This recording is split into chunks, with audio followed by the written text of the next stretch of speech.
Alright boys, I am now back with another power scaling video, and in today's video we're going to be talking about the most dangerous man, or arguably the most powerful man in the multiverse, that being Rick Sanchez from the show Rick and Morty. Keep in mind that Season 6 is still ongoing and is currently on hiatus, so I thought this was a perfect time to go ahead and drop this, because who knows what kind of crazy shenanigans are going to go down at the end of Season 6. I mean, the end of Season 5 brought some, multiversal ending shenanigans coming down, so I can only imagine that it goes up from here. But I do imagine, and by the end of this video, you'll see Rick Sanchez as more than just the Pickle Rick guy, and actually see him for the most dangerous man in the multiverse that he has become known to be feared as. If you enjoy power scaling content, make sure you leave a like on this video, make sure you subscribe to the channel, and with all that being said, let's just go ahead and start diving right into this, starting off with how strong Rick Sanchez is.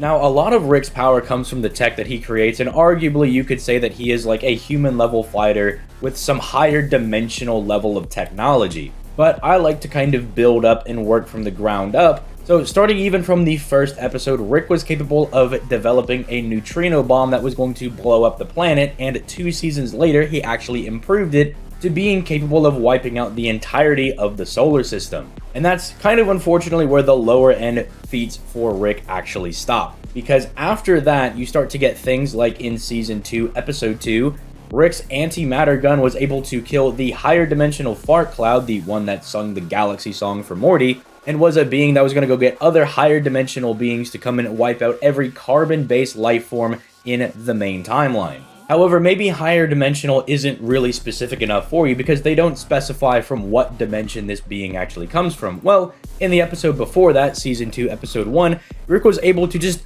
beat up a 4th dimensional testicle monster that is also known as a time cop after he split countless timelines apart numerous times over, giving a little bit of consistency that Rick himself has not only technology that can beat higher dimensional beings, but he's also able to just kind of punch this 4th dimensional testicle monster and even pretty much beat it into submission. You can try to argue that he did this over numerous timelines, as he was kind of in this there was 32 different Ricks fighting these 32 different testicle guys, but it still does show that Rick in some capacity is able to interact and defeat these 4th dimensional beings by himself with just his bare hands. Going a little bit higher than the 4th dimension, in Season 6 Episode 1, you have the normal dimension Beth, who is Rick's daughter, Space Beth, who is also Rick's daughter and maybe his real daughter, maybe a clone, we haven't really found out yet, and Summer, his granddaughter, were killing 5-dimensional monsters. Summer in particular was actually fist fighting some of them with Wolverine claws and taking hits from them.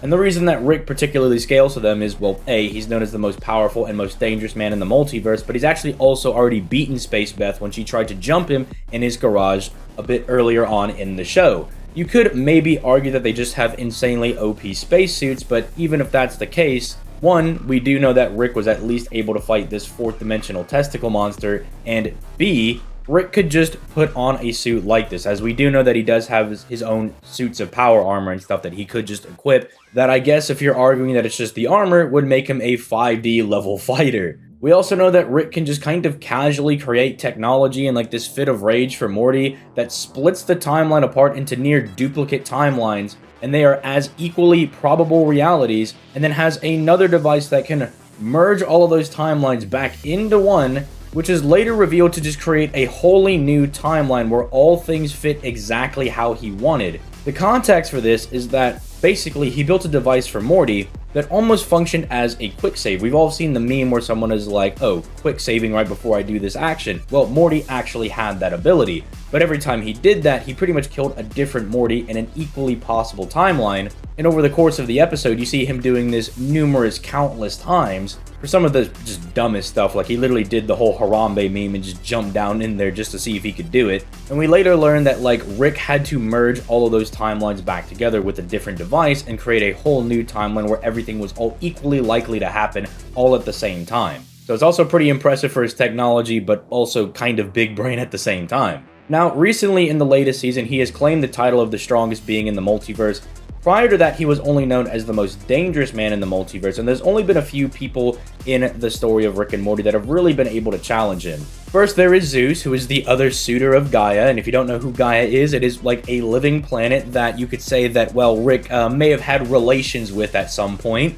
and they were basically having this Maury Povich fight to see who was the real father, and Zeus was actually kind of giving Rick the hands, and a stoned out of their mind Morty and Summer kind of came and saved the day for him. So you could argue that someone like Zeus, even though Rick was able to kind of contend with him, Zeus would like ultimately be able to beat him. There is Bird Person or Phoenix Person when they actually have their fight, who Rick actually considers to be a rival, and in fact when he actually talks to Phoenix Person, who is the new and improved version of Bird Person, he says he always wonders who would win in a fight, meaning that he's not actually sure if he could actually beat his best friend Bird Person, so he is someone that actually does rival him, and actually Phoenix Person ends up defeating Rick. Which I guess makes sense if you're unsure if you could actually beat your friend normally, and this intergalactic empire government thing gives him a whole bunch of wacky upgrades. Yeah, I guess with an amp he can actually beat Rick, but Rick did actually hold in there. And then there's Storylord, who kind of just beat him up because he was buff. Although you could argue that for Zeus, Phoenix Person, and Storylord, Rick had absolutely no prep time at all, and that's arguably one of his stronger suits.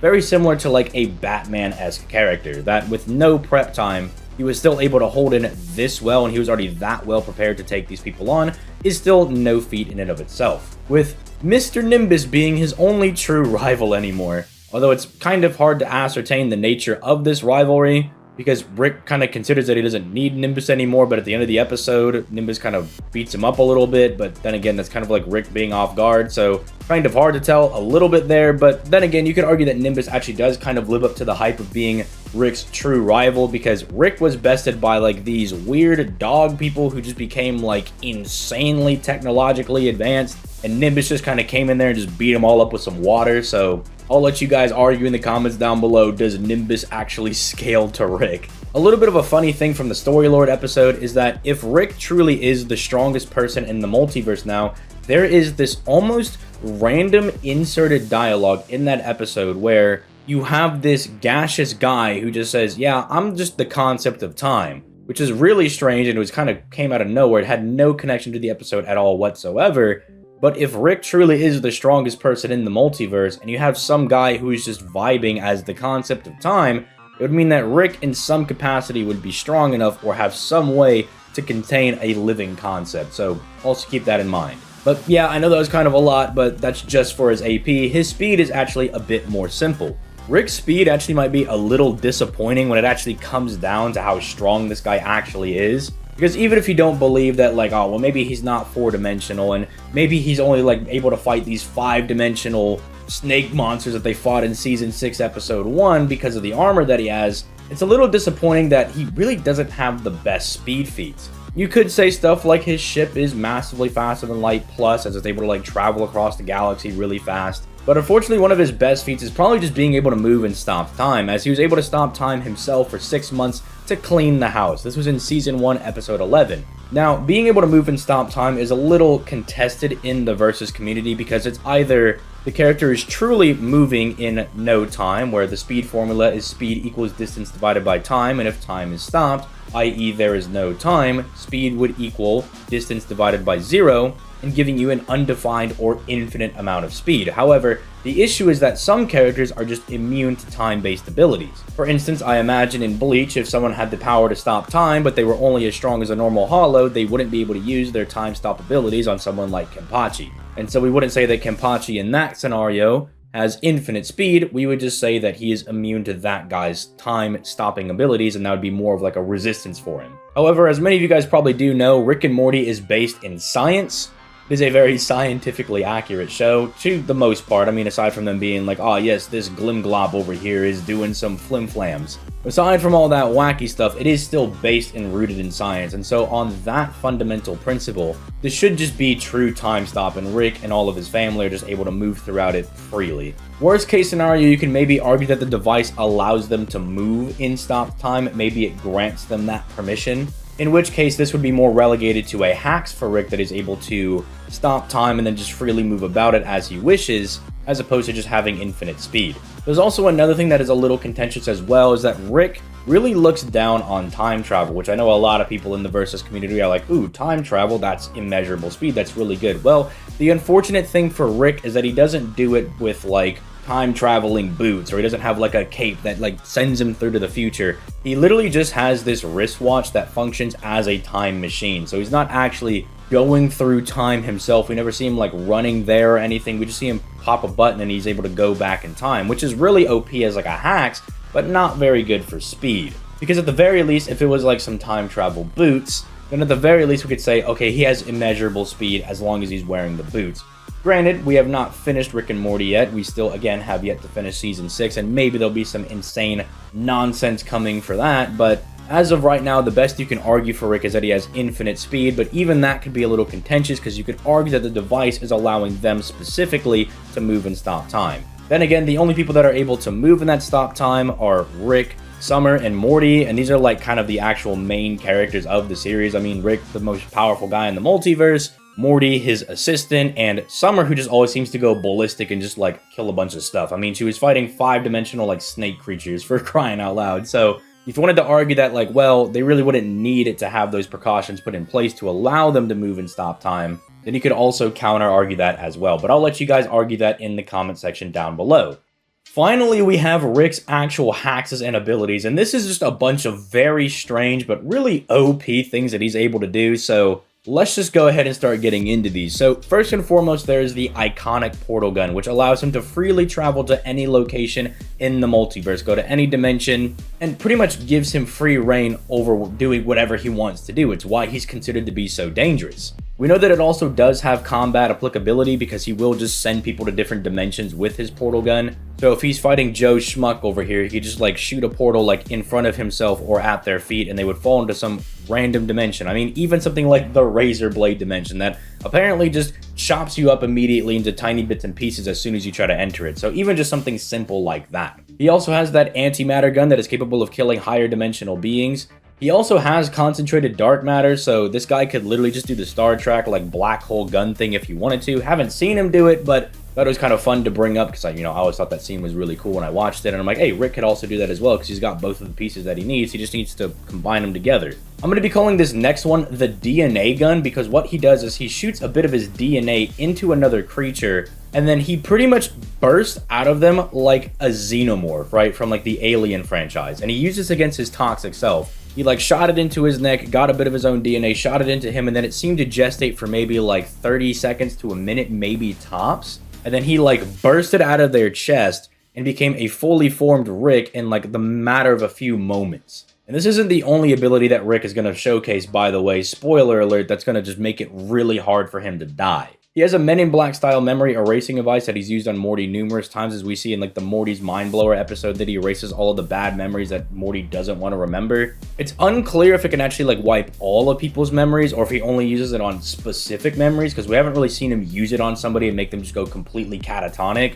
But at the very least, in a fighting applicability sense, you could be like fighting somebody for a bit, flashbang them with it. They kind of just are dazed for a little bit and you could get a little bit of an advantage going forward there. So it does have a little bit of applicability, but unless we find out that it can just completely wipe somebody's memory, it's not super broken. I already mentioned that he's able to interact and potentially kill concepts, as he is stronger than the concept of time as the strongest man in the multiverse. And we do know, again, there's just some guy vibing around as the concept of time. This was also something I was going to address in the speed part of the video, because obviously like being able to interact with the concept of time is potentially in those like immeasurable to potentially irrelevant speed tiers, but it's a little unclear because we've literally not seen him do anything. He literally just announces that he is the concept of time and then he dips. So unless they like reference him in like a Rick and Morty concept or something, I'll let you guys argue that one in the comments down below. He has glasses that are able to perceive fate, as he was fighting this fortune cookie lady who could bestow different face-based abilities upon people through some big chungus monster that like you would crack open a fortune cookie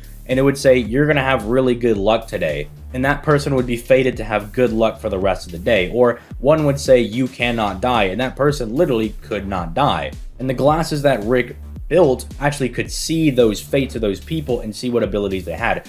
Similarly, he also did something for curses as well when he was fighting the literal devil. The devil would give people cursed items that would give them these really OP abilities, but it would come at a cost. I mean, look at Mr. Goldenfold. The guy became irresistible to women, but also at the cost of being impotent. So basically, it was useless to him. And Rick was able to completely remove the curses from those cursed items, but also keep the magical powers that came with it. So he's also capable of interacting with magic and curses as well. And arguably, if you're gonna do a composite Rick, you could say that he has all of that stuff in a store across the street that he could access whenever he wants. I don't think he would ever do it in character, but if you're doing some crazy composite Rick or something, you could make use of that. Then he has two other things that are pretty much designed to keep him alive. So he could always bring out that video game save point item that he gave to Morty, which basically anytime he would die, it would shift his death to a different reality. But he's also got the Phoenix Project, so even if, let's say you combine both of these abilities, the video game thing that anytime he thinks he's gonna die, he can prevent his death, even if he does die, the Phoenix Project allows him to revive in a different universe as a different Rick, and these different bodies that he has built specifically to house his consciousness should he die anywhere in the multiverse. Which is also potentially dangerous for his opponent, because if his opponent does not have the ability to freely travel the multiverse, so let's say for instance, I don't know, Rick is fighting someone like Sage Naruto, for instance. I don't know why they're fighting, but there's beefing. I don't know. Rick wants the new ramen recipe. I have no idea. But let's say that Naruto throws a Rasen Shuriken at Rick Sanchez over here. It is able to kill him. Then he disappears. Naruto thinks he's got the W. You know, he's chilling, right? He goes back. Meanwhile, my man Rick is in the background doing Batman level prep time and can come back whenever he wants with technology specifically built to counter people that he's never encountered. Keep in mind, he was able to build technology to counter those higher level thought dinosaurs that came to the planet in the most recent episode that had technology better than Rick, and he was able to counter their technology in the matter of a couple of weeks, maybe a month tops. And so I think this is one of his more dangerous abilities because it gives him time to actually come back with a Batman level counter. And we've actually seen that he's been able to counter just the most ridiculous things, from fate-based abilities, from magic to curses, to even technology that was better than his own. And with him being able to build things such as his antimatter gun that can kill higher dimensional beings, that might not even be off the table as well. He also has death crystals, which he really doesn't want to use. He more gathers them to give to other people, but if you want to use a composite Rick in a debate, you could say that he just always knows when and where he's going to die, so he would always make the correct decision in that fight. Then he has two different things that kind of apply to his physical self. So one, if you touch Rick, you just instantaneously die. He has that. He literally just says it was death, the instant kind. And the reason he has that as a deterrent is well, everybody wants to get knocked out, but nobody wants to die. That's why it's a deterrent. You touch me, you die. But if he doesn't want anybody to touch him, he can also just make himself intangible as well. So you either insta-die or you can't touch him at all. As I brought up earlier, he's able to freeze time, but he was able to freeze that time on a universal scale. And he's also got his time-traveling wristwatch as well. So if he ever needs to do something with time, either freezing it or traveling forward or backward, he's capable of doing stuff like that. We also have that box of stuff that he made for Beth, and I think these all just have interesting applications. He made a sentient switchblade, so he was playing God apparently. Invisibility cuffs, if he ever needs to go invisible. Fall asleep darts, if those are needed. Poison gum.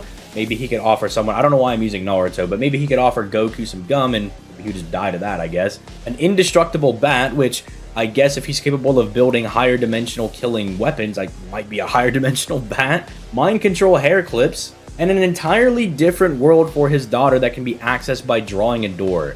And then other just miscellaneous items that he's got in case they just turn out to be relevant. He has energy-based weapons, freeze rays, a particle launch that destroys people at a subatomic level, the Doctor Strange lab coat, which, yeah, literally functions as the cloak from Doctor Strange, and Dream Inceptors. If someone falls asleep for whatever reason, with the fall asleep darts, you can go into their mind and pretty much just do Inception. So, yeah, Rick's got a whole lot of crazy stuff, and I'm actually sure that I missed something. So if I missed anything, let me know in the comments down below. I've really been enjoying covering characters that, just aren't Bleach, because, you get a little burnt out covering the same characters for over, the past, 4 years or so. And so it's been really fun covering a lot of these different characters, and I hope you guys are enjoying me doing these. Wanting to branch out just a little bit. Never gonna leave Bleach behind, but I just don't think those episode reviews were for me, so anytime anything crazy does actually happen in the Bleach anime, you know that I'll go ahead and I'll cover it, but I also got other series that I want to explore and go after. I mean, I really enjoyed doing the Anos video, I really enjoyed doing the Raiden video. And this Rick video, although it was a little complex and it was very wordy for me to get through, I did enjoy this one as well. If there's anybody that you want to see me pit Rick up against, let me know that in the comments down below as well. I'd be more than happy to do that. For my comic readers, I'll have you guys know that I am working on a Lobo video as I am now reading that. And I am working on a JLA, or the Justice League Animated Series, Superman video. I hope you guys are looking forward to that one as well. Hopefully it doesn't take me 2 weeks this time to actually get the video out, but we'll see how it goes. With all that being said, guys, I'm going to go ahead and get out of here. You guys have yourselves a nice day. Peace. Late, guys.